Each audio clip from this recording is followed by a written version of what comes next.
Okay, Monday morning in the kingdom, and it's windy. I'm standing up by the loader shed and the shop extension. So this morning we woke up to -5. It feels like -8. Hopefully the Me phone does not censor me. Yes. And then on the yo-yo scale, +23 Fahrenheit, but feels like +12. Yes, +12. Okay, so this morning I gotta do paperwork and get the draw prizes down to Sir Rodney for this December's draws. Oh, these lips aren't working. And also too, that time change. A month later, I'm still waking up at 5 o'clock looking at the clock because that's 6 o'clock old time. Unfrickin' real. A month later, and the dogs are still confused. Yes. And the water haul was a success yesterday because we waited for it to be cold. Yes, we know what we're doing. We've only been doing this for 30 years.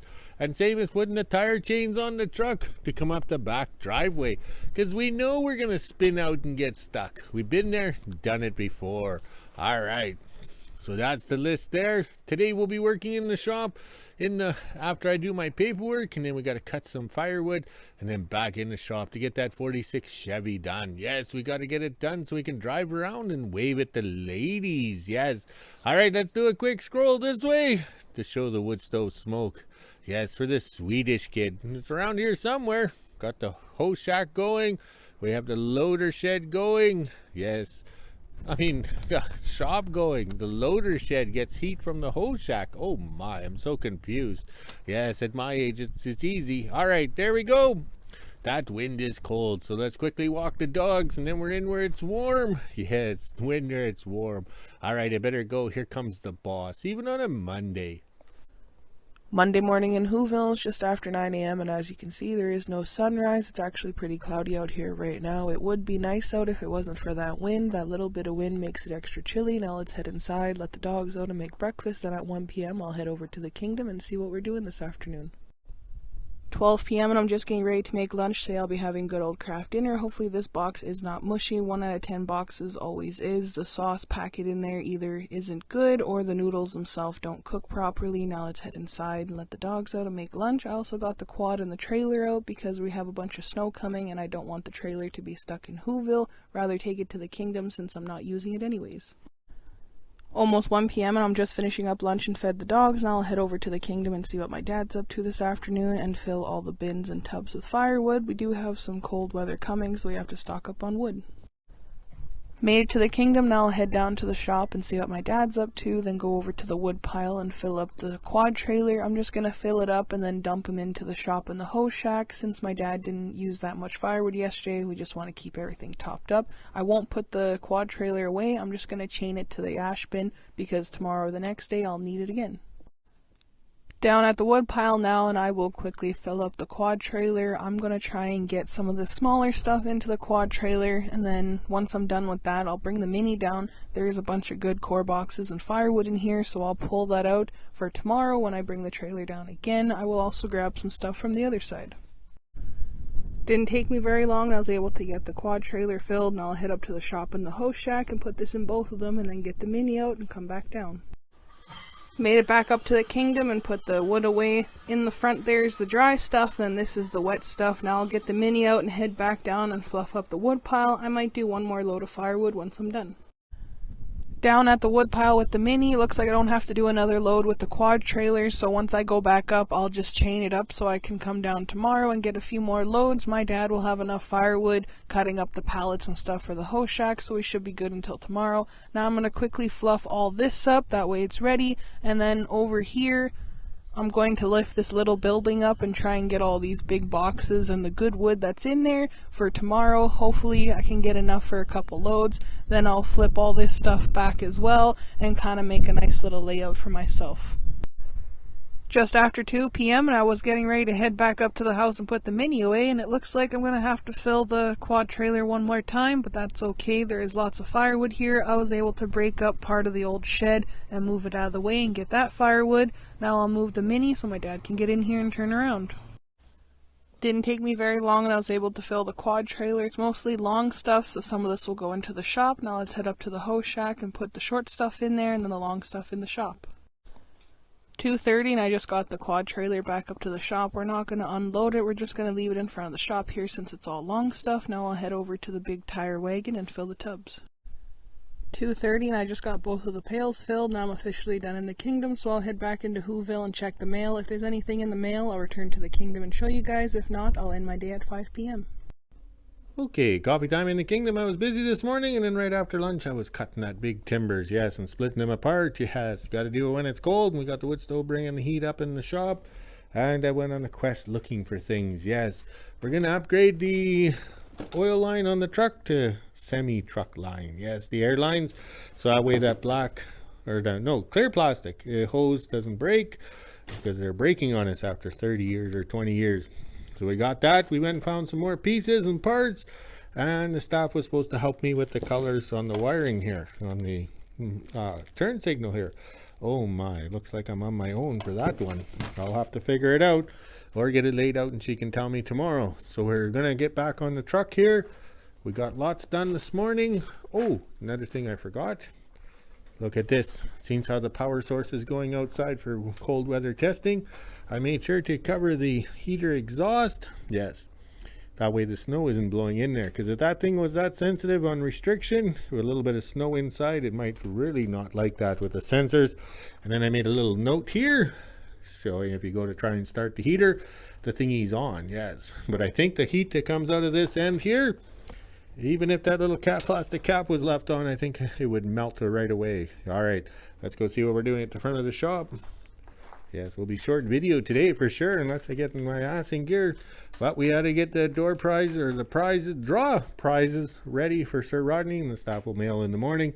So now we can start wiring in some turn signals, put the gauges back on the dash, not wrapped around the steering column. Yes, we're having fun. All right, let's go have a quick coffee and then get to work to make the boss happy. Okay, that didn't go according to plan. Yes, so also too, the oil fitting is right down there in the block, and I run the rubber hose. Yes, 5/16 hose to protect it. I slit the end and then I tie strap it to go over the nut to protect this little plastic thing, because I'm used to working with those white brittle hoses. So the trucker's airline works out good, and then you're trying to put the new compression fitting onto the gauge. It doesn't work, and then my little brain clicked in, do the compression of the fitting on a fitting, a quality fitting, because the gauge isn't made to take compression. Yes, compression. So okay, so I was playing around, needed one of these. So simple thing, where do I find one of these? So I just spent half an hour of my life, you know, just like my honeymoon, sorting this crap. Never realized we had this many gauge mounts and all the fittings. Like, that's for the temperature gauges on frickin' real. But now we're organized, because I was getting these parts from Sir Rodney, putting them in a tub like that, putting them in trailer 7, because that's the automotive stuff. And then I got thinking, what happens if I trip and fall sober and they fall in the snow? How do I pick them up? Well, the brass isn't going to pick them up, especially those little thingy bobs down there, the compression fittings or whatever. So I got my list here, I photocopied it so I know what to order, and I stuck it in here. And then also too, we got all the lines to change everything over. And we did this, ordered this back in April of 2025, and in May we had the fires, so we're a little behind. But that's okay. So now I got everything in bags. I'll quickly staple it so we know. Because you always hate when you drop a nut. Yeah, there's a lot of dust and dirt in the little tub there. So putting them in bags may keep the dust and dirt out. Oh well, and they'll keep this here, the white hose, for temporary repair. I even kept the one made in case we have problems. Yes, in case we have problems. All right, let's put this stuff away and get back to production. The boss won't be too pleased. 5 p.m. and this is the temperature we're sitting at right now. It's -5°C, which is 23 degrees Fahrenheit. We even had the feels like on the bottom. It was pretty nice today, other than that wind, which made it chilly. The wind is also picking up right now, and it was trying to snow earlier, so let's head inside, let the dogs out, make supper, and end my day. Okay, it's 5 o'clock and I messaged the staff that we won't be moving this truck out. And the reason why we want to finish off this electrical, because as soon as we move everything off this plywood here, we're going to lose it, because we already lost some stuff here. And also too, I'm going to have to spend some time tonight going through the file folders to find out what we did, because we have all the cheat sheets for being colorblind. Like, this is the speedometer, the satellite speedometer. I got everything marked on a piece of paper when I figured it out the first time around for the 48 Chevy sedan delivery. But also too, during the great power outage and evacuations, I made all my bracketry for these things to fit. And also too, I gotta find the turn signals because it was hooked up. I found information saying that the turn signals were hooked up. This is the spare one, okay, that we bought in 2022. You always have extras, right? And also too, this tachometer was wired in. The wires are here, but where do they go? I assume this one, being the longest, goes to the HEI distributor. So if we spend another day working on this, getting organized, because who says in 2 years time I can remember half this crap? I'm having a hard enough time remembering it now. But the main thing is we got to get it done and get it done right. But I have my notes because I'm colorblind, so I have to write everything down on cheat sheets so I can figure things out. And the staff has to be here to help. Oh, I wonder if the flashlight went dead. Presto. There we go. All right, so we're playing with the gauges here. That turned out rather well. I like the flexibility of the trucker's line. And speaking of trucker's line, we use Groti a lot because it's in the trucking industry. But see the lip here? Can we see that, Les Nesman? Focus, focus, Bueller. All right, it doesn't fit in the dash, in the PTO hole, because this truck was on the farm, had a grain box with a hoist, so the PTO knob was here. So it was a big knob. You pulled it out, engaged the PTO. I'll actually grind and got it to engage. So these don't fit. They're loose. So you have to weld a washer on here, but after you die grind it to make it fit. So yeah, take your time and get it done. So I'm trying to do the wiring for these lights because that's the high beam indicator. We have to use all the little wires to wire the lights in for the gauges. These gauges were installed once, so I kind of got a messy situation happening here. We're gonna have to correct, but oh well, we're having fun. So this won't be going out of the shop tomorrow. So if we work on it one more day, then it can drive out with nothing on the back that we're gonna lose. The 48 Chevy sedan delivery can come in to the front of the shop to be worked on, and the 38 Maple Leaf can stay back there, okay? Because we're still got work to do on it, and we don't want it outside because we're not done. And the staff's power source can go outside for cold weather testing. Ooh, that sounds professional.